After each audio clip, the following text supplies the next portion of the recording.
श्रीमद् भगवद गीता का अध्याय 1 श्लोक 14वां श्लोक है।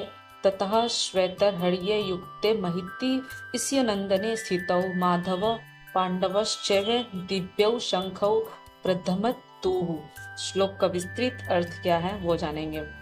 इस श्लोक में कुरुक्षेत्र के युद्ध भूमि का एक अत्यंत शक्तिशाली और प्रेरणादायक दृश्य प्रस्तुत किया गया है। जैसे ही दोनों पक्षों की सेनाओं ने अपने अपने शंख बजाकर युद्ध के लिए कमर कस ली, उसी समय श्री कृष्ण और अर्जुन भी अपने दिव्य शंखों को बजाते हैं। श्री कृष्ण जो कि माधव नाम से संबोधित किए गए हैं और अर्जुन जो कि पांडवों में से एक हैं, वे दोनों सफेद घोड़ों से जुड़े हुए एक भव्य रथ में विराजमान थे। यह रथ कोई साधारण रथ नहीं था, बल्कि वो स्वयं अग्निदेव द्वारा प्रदान किया गया दिव्य रथ था, जिसमें भगवान श्री कृष्ण सारथी के रूप में विराजमान थे। उन दोनों ने अपने अपने दिव्य शंख बजाए। श्री कृष्ण ने पांचजन्य शंख बजाया जो उनके विशिष्ट दिव्य शंख के रूप में प्रसिद्ध है। अर्जुन ने देवदत्त शंख बजाया जो उनकी शक्ति और वीरता का प्रतीक था। इन शंखों की ध्वनि इतनी प्रचंड थी कि वो संपूर्ण युद्ध क्षेत्र में गूंज उठी और दोनों सेनाओं में एक नए प्रकार का रोमांच भराया। यह शंख ध्वनि केवल एक संकेतन मात्र नहीं था, बल्कि यह धर्म की स्थापना के लिए एक दिव्य उद्घोष था। श्लोक का नैतिक और आध्यात्मिक संदेश क्या वो जानेंगे। पहला, धर्म और कर्तव्य की प्रेरणा।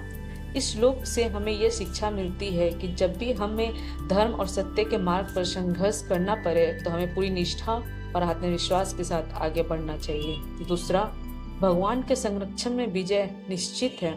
श्री कृष्ण अर्जुन के सारथी बनकर ये संदेश देते हैं कि जब ईश्वर हमारे मार्गदर्शक होते हैं तब हम किसी भी कठिन परिस्थिति में विजयी हो सकते हैं। तीसरा, युद्ध से पहले आत्मबल का संकल्प। शंखनाद केवल एक परंपरा नहीं थी, बल्कि ये योद्धाओं को मानसिक और आत्मिक रूप से संघर्ष के लिए तैयार करने का संकेत था। यह हमें बताता है कि किसी भी कठिन कार्य को करने से पहले मानसिक रूप से तैयार रहना आवश्यक है। चौथा, सही उद्देश्य के लिए युद्ध। इस श्लोक में युद्ध की स्थिति दिखाई गई है, लेकिन यह केवल भौतिक युद्ध का प्रतीक नहीं है।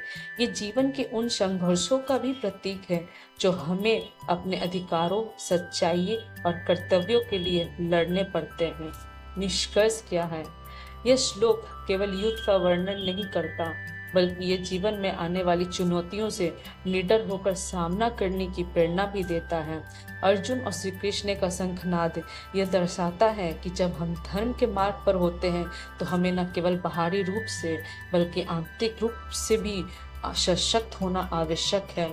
जीवन के हर युद्ध में आत्मविश्वास और ईश्वर में आस्था और धर्म की रक्षा के संकल्प के साथ आगे बढ़ना चाहिए। तो कैसी लगी ये आपको वीडियो? अच्छी लगी तो प्लीज़ कमेंट करें, लाइक करें, सब्सक्राइब करें। Thank you.